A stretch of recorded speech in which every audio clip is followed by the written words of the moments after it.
I do not care what the organization chart says on the executive intranet. She runs the place now. That was what Dennis from business development whispered to me over stale donuts during our Monday alignment sync, his eyes flicking toward the glass corner suite. Inside, Julian, our founder and chief executive officer, sat laughing while his executive assistant, Chantal, leaned over his mahogany desk. Chantal wore her usual camel-colored designer dress and a crocodile smile perched on the armrest of Julian's chair. 6 months ago, Chantal was answering phone calls and scheduling lunch deliveries. Now, she was sitting in on closed-door board meetings, reshuffling investor decks, and issuing operational directives. I did not flinch. I took a slow sip of my black coffee and continued scrolling through my compliance audit inbox. Ever since our Series C funding round closed at $60 million, Julian had transformed overnight. He went from a stressed sweetie founder in worn-out sneakers to a strutting tech visionary with a private tailor and an ego large enough to eclipse the sun.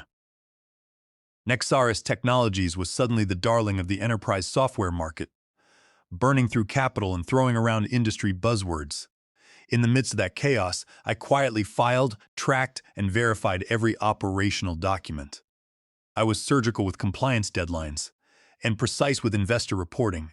The junior staff called me the archivist behind my back. I kept everything: calendar invitations, messaging threads, scanned whiteboard doodles, and document revisions. My desk was a meticulously organized perimeter of manila folders, highlighters and index cards, a legal doomsday library with an employee badge. Julian used to respect that discipline. He used to ask for my opinion before presenting preliminary filings to venture capital partners back when Chantal was just another contractor. But somewhere between securing $60 million and paying a branding agency to replace our corporate logo, Julian stopped listening to compliance advice. Or perhaps he simply started listening exclusively to someone else. The first major red flag appeared on a quiet Tuesday afternoon. I was performing my routine reconciliation of our external investor calendar against our internal regulatory documentation trail. One specific calendar entry stood out: Investor Prep Dinner Intellectual Property Transfer Strategy Confidential. There were no internal attendees listed, no physical restaurant location specified, merely a scheduled dinner at 9:30 p.m. on a Thursday with a vague corporate label that felt entirely out of place. I cross-referenced the entry with state filing dates, audit trails, and bank wire transfer confirmations. That Thursday night coincided precisely with a quiet movement of corporate assets. One of our primary intellectual property shell entities, Kestrel Ventures LLC, had quietly shifted controlling rights to another business entity known as Bramblewood Trust. That trust was registered under Clara Vance, Julian's legal wife. While asset restructuring is common, it was highly irregular given that Clara had no active role in company operations and had never been disclosed in our cap table updates to shareholders. I flagged the entry, logged the transaction hash, and archived the calendar invite. The situation deteriorated rapidly. Chantal began using terms like soft delete and document cleanup during casual hallway conversations. Julian's daily instructions became increasingly terse and defensive. Following a dry run for an upcoming board presentation, he pulled me into his office and said, "Let us be flexible with our third-quarter narrative. Investors want high-level vision, not administrative footnotes." I nodded calmly and documented his verbal request 45 seconds later. By mid-August, Julian stopped inviting me to executive leadership syncs.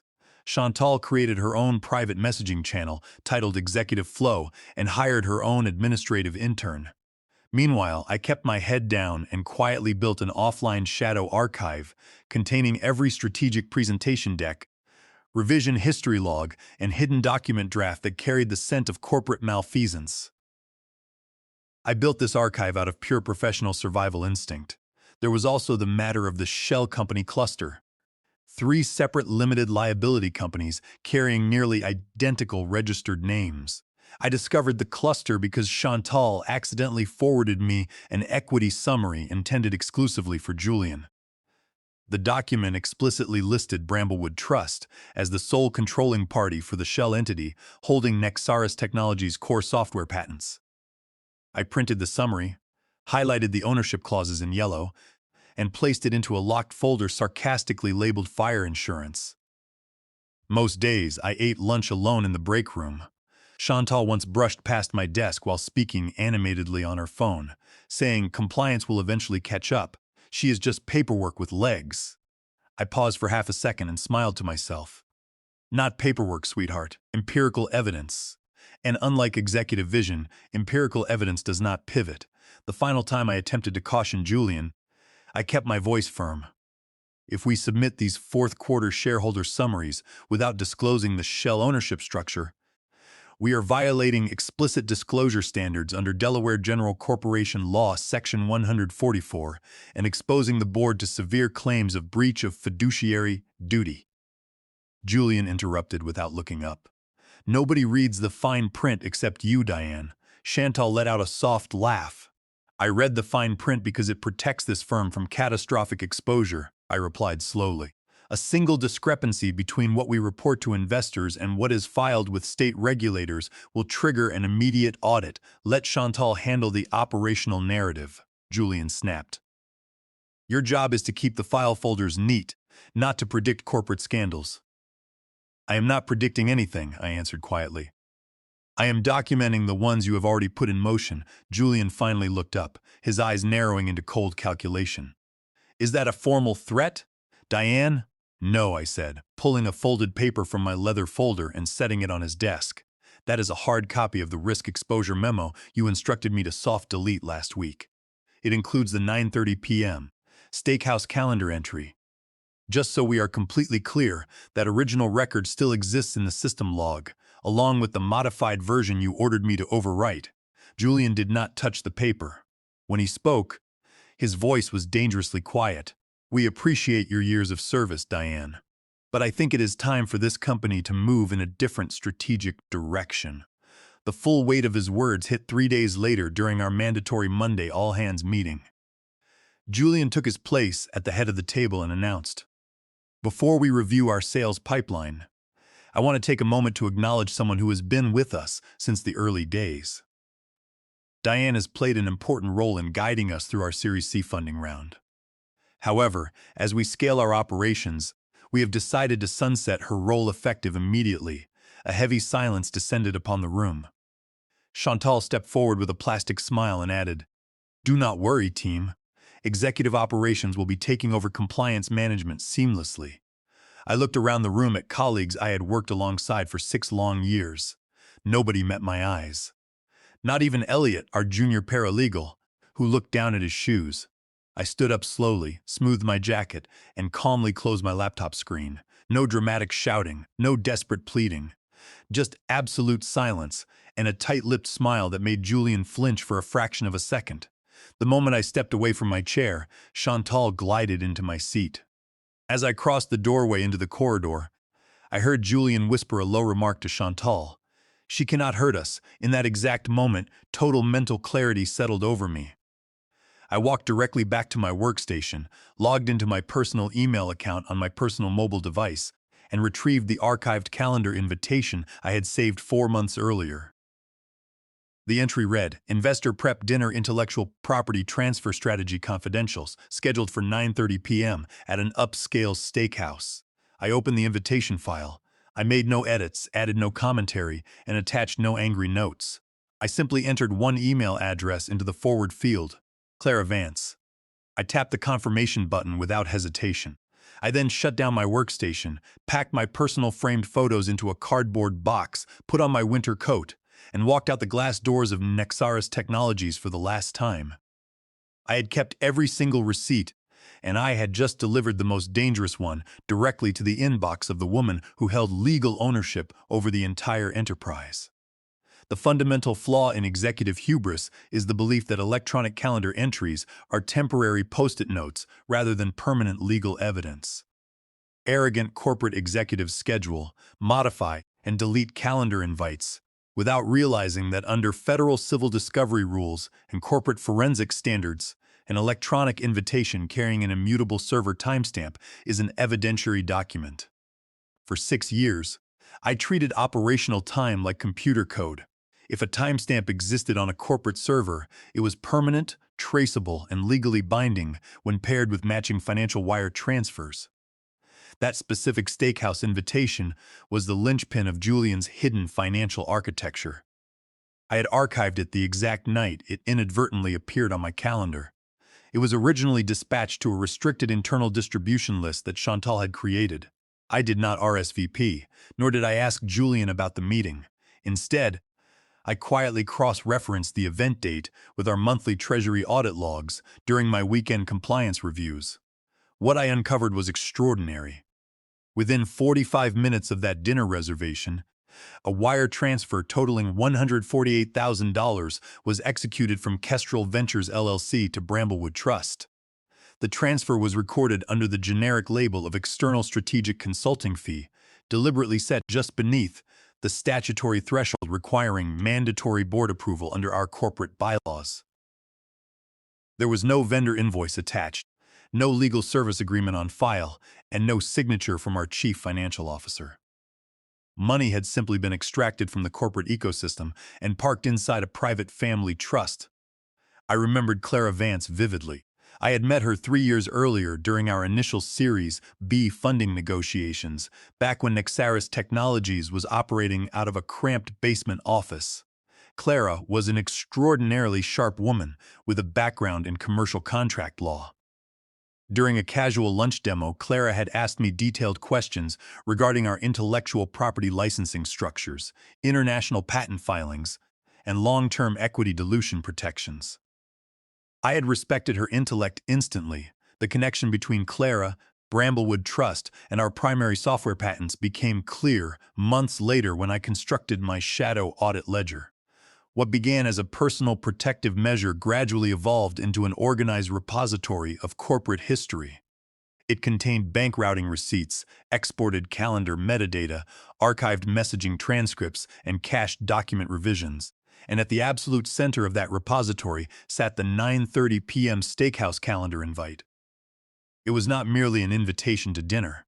It was empirical proof of intentional asset diversion designed to bypass both corporate shareholders and marital property disclosures. And now, that precise document rested inside Clara Vance's private inbox, sent directly from my secure email domain without a single line of accompanying text. The raw metadata spoke for itself.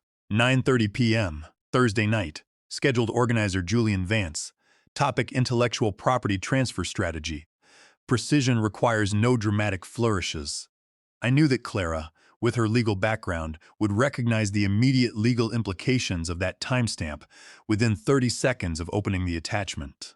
Exactly 3 hours after I forwarded the file, my personal device displayed an electronic read receipt tagged with Clara's personal device identifier. There was no reply text, no panicked phone call, and no dramatic message, just silent digital confirmation that the evidence had been received and understood. I took a deep breath on my front porch in Cincinnati, sipping warm coffee as the evening breeze blew across the yard. My work inside those corporate walls was finished, the fuse was lit, and the legal fallout was now completely inevitable. For 4 days, absolute silence hung over the situation. I heard nothing from Clara, Julian, or anyone at Nexaris Technologies. I spent those days relaxing on my porch, organizing my personal tax receipts into neat folders, and enjoying the quiet of early autumn. I resisted any temptation to log into remote administrative portals or check company messaging channels. I had already delivered the truth to the one person capable of executing a total legal shutdown, and Clara executed that shutdown with surgical precision. The opening strike arrived via a formal legal demand letter delivered directly to Nexaris Technologies' legal department by a corporate litigation attorney named Von Miller, operating out of a prominent law firm in Detroit. Attorney Von Miller was a seasoned white-collar strategist who specialized in commercial asset recovery and high-stakes corporate governance disputes. The demand letter was phrased with impeccably polite legalese, but paragraph 3 contained an absolute legal explosive. Attorney Von Miller formally notified Nexaris Technologies that pursuant to the original corporate charter and trust operating agreements of Kestrel Ventures LLC, Clara Vance remained the sole managing trustee and majority beneficiary of Bramblewood Trust. Furthermore, The letter explicitly noted that Bramblewood Trust held primary legal title to the entire algorithmic software architecture powering Nexaris Technologies' core enterprise platform. No formal assignment, board waiver, or marital property release had ever been executed to transfer those patent assets into Nexaris Technologies, Inc. Julian had operated under the reckless assumption that nobody would ever review the underlying incorporation documents. Years earlier, during our early funding stages, when he was terrified of equity dilution, Julian had placed the core intellectual property into Kestrel Ventures LLC under Bramblewood Trust to shield assets from potential creditors.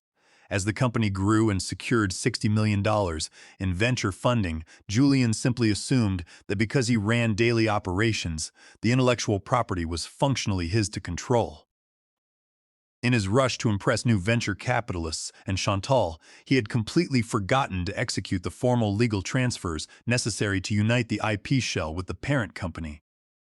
I received a copy of the demand letter through Nora, a senior software engineer at Nexaris Technologies who valued compliance integrity. Nora sent me a photograph of the document headers, along with a short text message. The entire executive suite is in total lockdown. I read the legal citations 3 times, set my phone on the table, and leaned back in my chair with a quiet sense of satisfaction.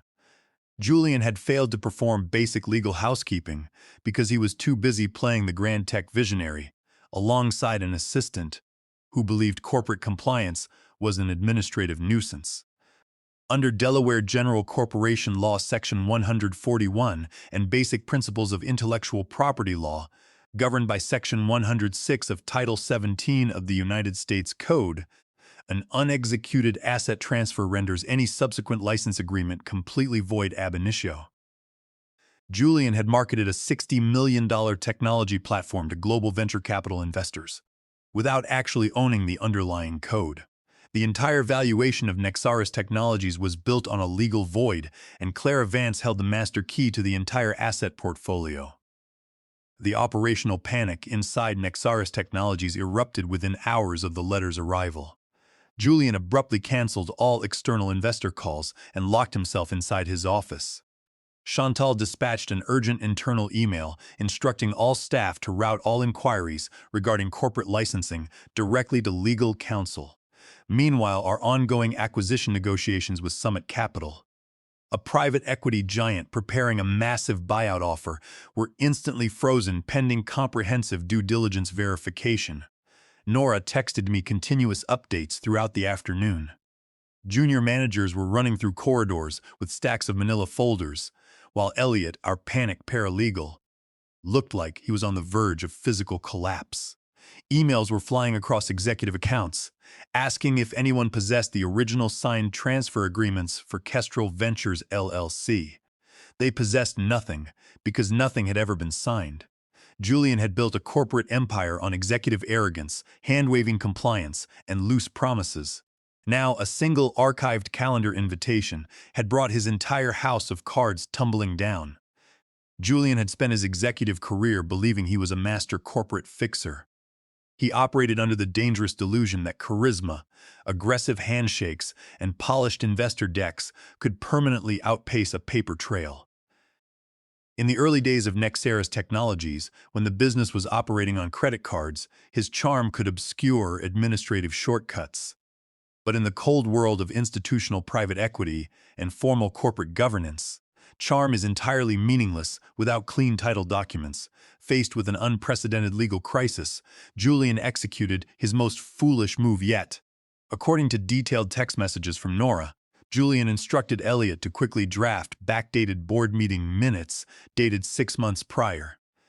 These fraudulent minutes claimed that the board of directors and Bramblewood Trust had unanimously approved the unconditional transfer of all patent rights from Kestrel Ventures LLC to Nexaris Technologies Inc. Julian signed the document with a blue fountain pen and attempted to insert it retroactively into the official corporate registry binder. Nora snapped a photo of the document sitting on the shared office scanner and sent it to me. The header still contained an active Word watermark, reading draft version for internal review only, and the document completely lacked Clara Vance's mandatory signature as managing trustee. Julian was attempting to commit corporate fraud to cover up his prior administrative negligence. When Elliot realized what Julian was asking him to notarize, he reportedly locked himself in the restroom for 20 minutes, terrified of facing criminal prosecution for legal forgery. The internal messaging channel reserved for transaction preparation went entirely silent for 72 consecutive hours as external legal counsel arrived at the building. Meanwhile, Chantal continued strutting through the office building, pretending that nothing was wrong, though her polished facade was cracking rapidly. Her weekly strategic updates to staff ceased immediately. Her public calendar was suddenly filled with blocks labeled personal time. The long lunch meetings she routinely enjoyed with Julian were abruptly canceled. Word quickly leaked from the executive floor that Julian had called an emergency closed-door meeting with Spencer, a sharp partner representing our lead venture capital firm. Julian had spent months manipulating Spencer with high-level growth projections and flashy product demonstrations, but Spencer was no fool when real money was on the line. When Spencer demanded to inspect the signed board resolutions authorizing the intellectual property transfer, Julian began stammering about administrative delays. Spencer did not laugh. He stood up, closed his leather notepad, and demanded an immediate independent forensic audit of all corporate assets. Desperate to contain the damage, Julian initiated an aggressive non-disclosure blitz. Every employee who had ever interacted with patent documentation was handed a revised non-disclosure agreement, accompanied by stern warnings regarding corporate confidentiality. Julian was attempting to intimidate his staff into silence, entirely ignoring the statutory protections guaranteed to employees under federal law and the explicit notice requirements outlined in the Worker Adjustment and Retraining Notification Act under Title 29, Section 2101 of the United States Code. Because I had already been terminated, Julian had no leverage over me. I was completely beyond his reach, legally protected, financially independent, and sitting comfortably in my home while his company crumbled under the weight of its own deception. On Thursday morning, I received a phone call from Seth, an old colleague who worked as a senior financial analyst at a boutique investment banking firm. Seth's firm had been assisting Summit Capital in evaluating Nexaris Technologies for potential acquisition. Seth did not waste time with small talk. Diane, Summit Capital just pulled their acquisition team out of your old building. The transaction is completely dead. Their legal counsel flagged massive title ambiguities regarding the core software patents during final due diligence. Nobody on the buying side is willing to deploy capital into a firm that does not own its core technology. Did you know this was going to happen? I leaned back against my porch chair and smiled quietly. Title ambiguity is a very polite phrase for what Julian created, I replied. He assumed that firing the person who maintained the paper trail would make the underlying legal problems disappear. He forgot that firing the archivist does not destroy the archive. Seth let out a low whistle over the line. Julian is in deep trouble, Diane. The board of directors has retained external forensic accountants, and they are reviewing every single transaction processed through Kestrel Ventures LLC over the past 24 months. By the end of that week, the executive floor at Nexaris Technologies had descended into operational chaos.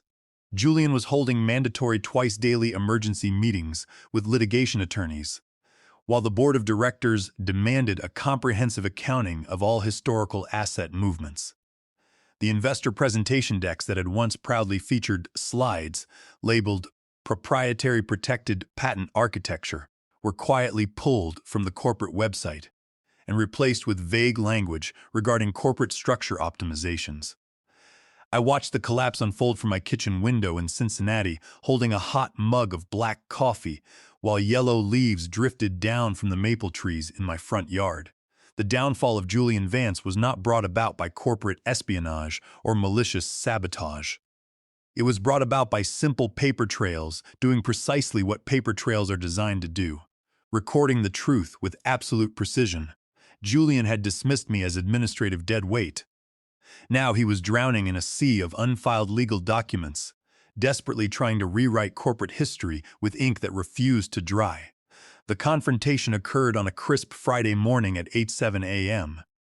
Julian was standing near the glass whiteboard in the main conference room, attempting to explain to three terrified junior department heads how they were going to reframe the company's asset structure for the upcoming quarterly board review.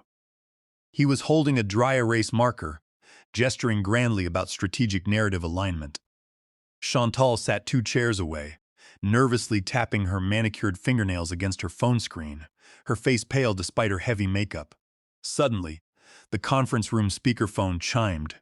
It was Ree, the front desk receptionist, her voice tight with uncontrollable anxiety. "Julian, there is a woman here in the lobby who insists on speaking with legal counsel immediately. She says her name is Mrs. Clara Vance, and she is accompanied by her senior legal representative." Julian froze mid-sentence. The dry erase marker slipped from his fingers and clattered loudly against the hardwood floor. His eyes darted nervously toward the conference room window. The entire room went dead silent. Ree's voice echoed through the speaker once more. She states that this matter is extremely urgent and concerns formal corporate asset ownership service. Julian did not offer a verbal response. He dropped his notebook, turned around, and literally sprinted down the main carpeted corridor toward the elevator bank. His suit jacket flapped wildly behind him like a shredded sail, his face red and slick with sweat. Employees stopped talking mid-sentence, staring in utter disbelief as their chief executive officer ran through the building in a state of visible panic. Down in the glass and marble lobby of Nexaris Technologies, Clara Vance sat calmly on a plush leather sofa. She wore a sharp navy blue tailored suit, holding a small porcelain coffee cup in one hand and a thick manila folder in the other. The folder was labeled in bold lettering, "Asset Ownership Verification and Fiduciary Audit." Sitting beside Clara was attorney Von Miller. He looked every bit the formidable white-collar corporate litigator, dark gray suit, gold cuff links, and an immaculate leather briefcase resting beside his feet. Julian burst through the glass lobby doors, breathing heavily, his collar unbuttoned and his forehead glistening with perspiration. He looked like a man who had just been caught committing a crime in broad daylight. He took one look at Clara, saw the legal folder resting on her lap, and turned the color of spoiled milk. "Clara," Julian stammered, attempting to force a charming smile that completely failed to reach his terrified eyes. You should have called my assistant first. We could have scheduled a private executive meeting upstairs in my office." Clara looked at him with cold contempt. "There is no need for a private meeting, Julian," she said, her voice calm, clear, and perfectly audible to the security guards and reception staff. "I am here to deliver formal legal service to your general counsel regarding Bramblewood Trust's exclusive ownership of Kestrel Ventures, LLC. Attorney Von Miller stood up slowly, opened his briefcase, and presented a certified legal notice to the chief security officer at the front desk. This documentation includes certified Delaware corporate filings, internal trust instruments, and an official affidavit of trust management under Section 271 of Title 35 of the United States Code, Von Miller stated firmly. "Mrs. Clara Vance retains exclusive controlling interest over the intellectual property assets underpinning your firm's primary software product. Nexaris Technologies possesses no legal authorization to license, commercialize, or assign these patents without her explicit written consent." Julian swallowed hard, his throat making a dry clicking sound. I thought we had an understanding regarding the corporate asset structure," he whispered.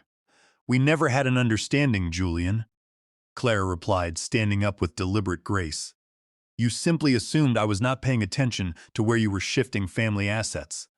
She turned toward the exit doors, but paused right before stepping outside. She looked back over her shoulder at Julian, her eyes cold as ice. "By the way, Julian," Clara added, her voice echoing off the marble walls, "someone recently forwarded a very interesting calendar invitation to my private email.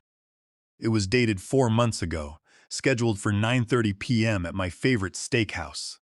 The topic was titled Intellectual Property Transfer Strategy Confidential. You remember that dinner, do you not?"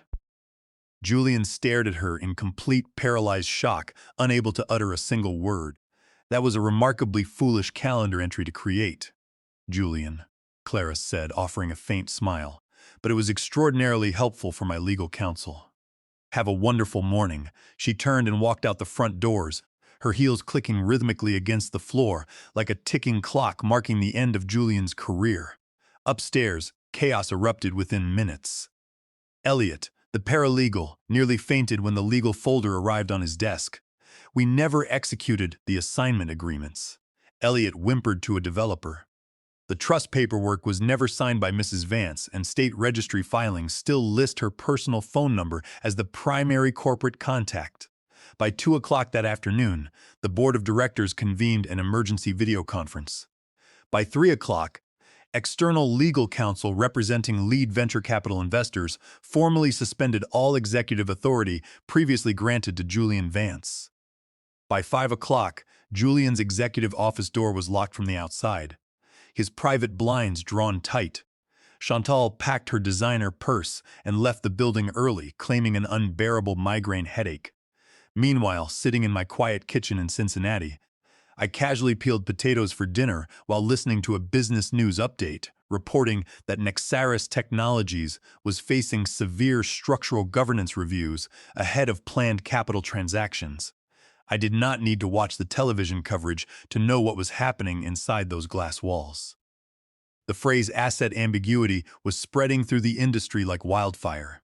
And deep within Nexaris Technologies' secure cloud servers, a single archived calendar invitation sat permanently stored, tipstressed, unedited, and pristine, forwarded by Diane Vance at 6:02 p.m., carrying the immutable record of a founder's greed. The formal notice from the board of directors arrived via certified electronic mail early Monday morning, carrying a subject line that made corporate attorneys sweat.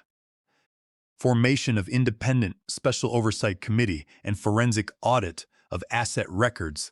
The opening paragraph of the official resolution was devastating to what remained of Julian's executive reputation.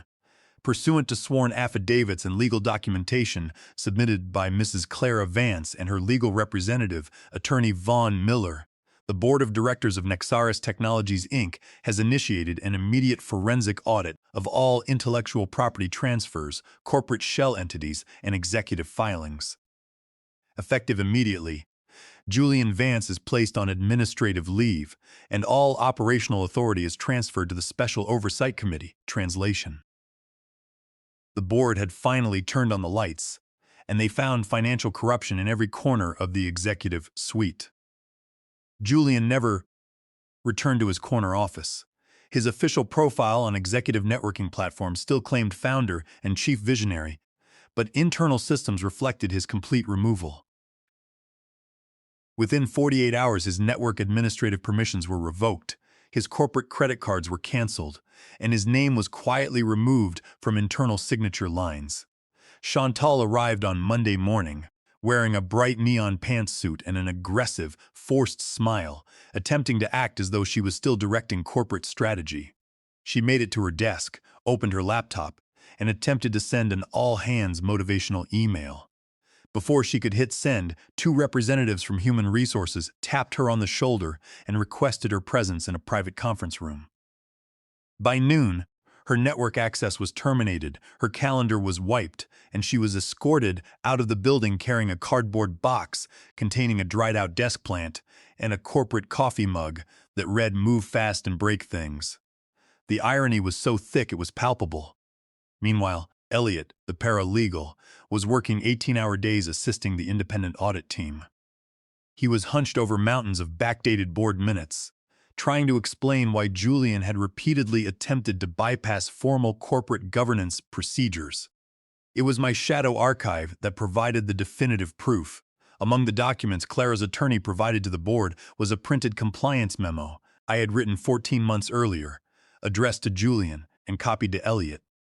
The memo was calm, precise, and completely damning. In it, I had explicitly detailed the legal necessity of obtaining formal written consent from Bramblewood Trust before licensing the Kestrel Ventures LLC patents, citing Delaware General Corporation Law Section 144 and warning of severe regulatory consequences under federal disclosure statutes. Scrawled at the bottom of that printed memo was Julian's handwritten response in red ink: "We will streamline this later. Do not file this in the board binder." That single handwritten phrase destroyed any legal defense Julian's personal attorneys attempted to construct. It proved beyond a shadow of a doubt that Julian possessed full prior knowledge of the legal requirements and deliberately chose to commit corporate fraud. The Independent Oversight Committee viewed my archived memo as proof of premeditated fiduciary breach.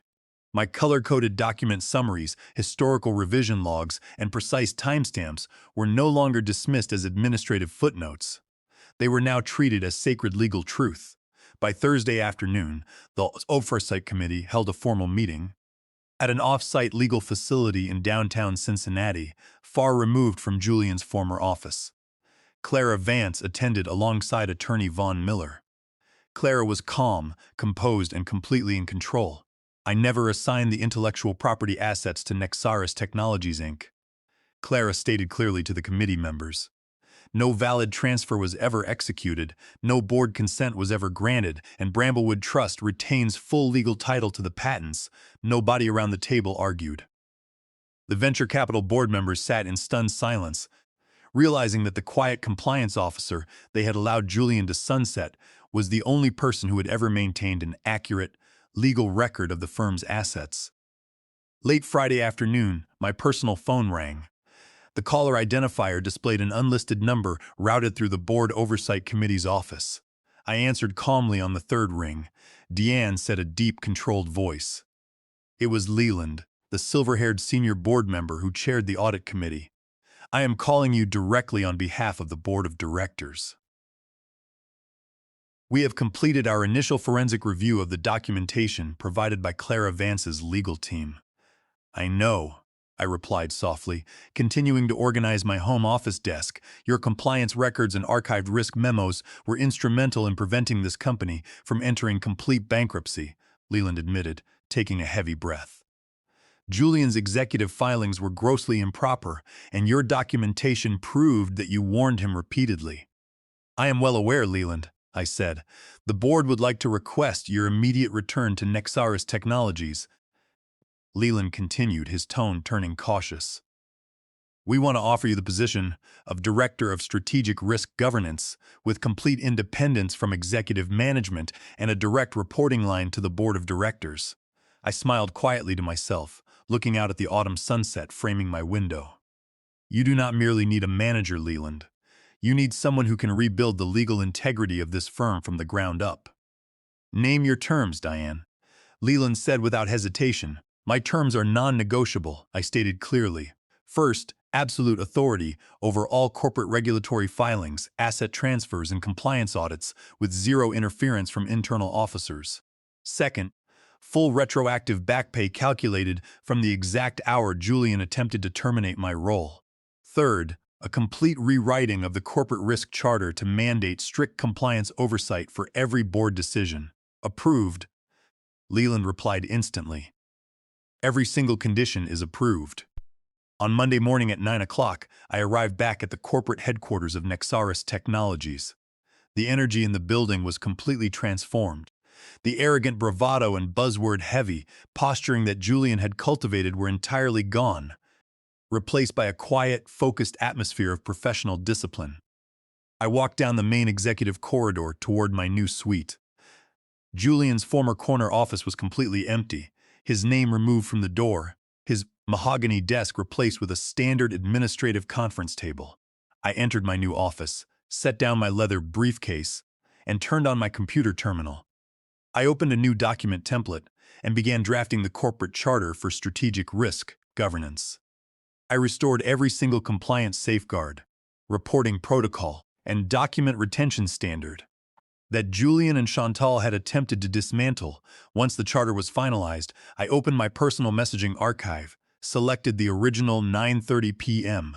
Steakhouse calendar invitation, and attached it to an official memorandum addressed to the Board of Directors and Legal Counsel. Above the archived invitation, I typed a single line of text. For the permanent corporate record, operational risk is never eliminated by silencing the archivist. It is merely recorded until the truth is demanded. I clicked the send button. The subtle digital chime of the outgoing message echoed quietly through my office. Julian Vance had boasted to his assistant that I could not hurt them. He had failed to understand that I never needed to attack him. All I ever needed to do was keep an accurate record, preserve the timestamp, and allow the unvarnished truth to arrive exactly when it mattered most.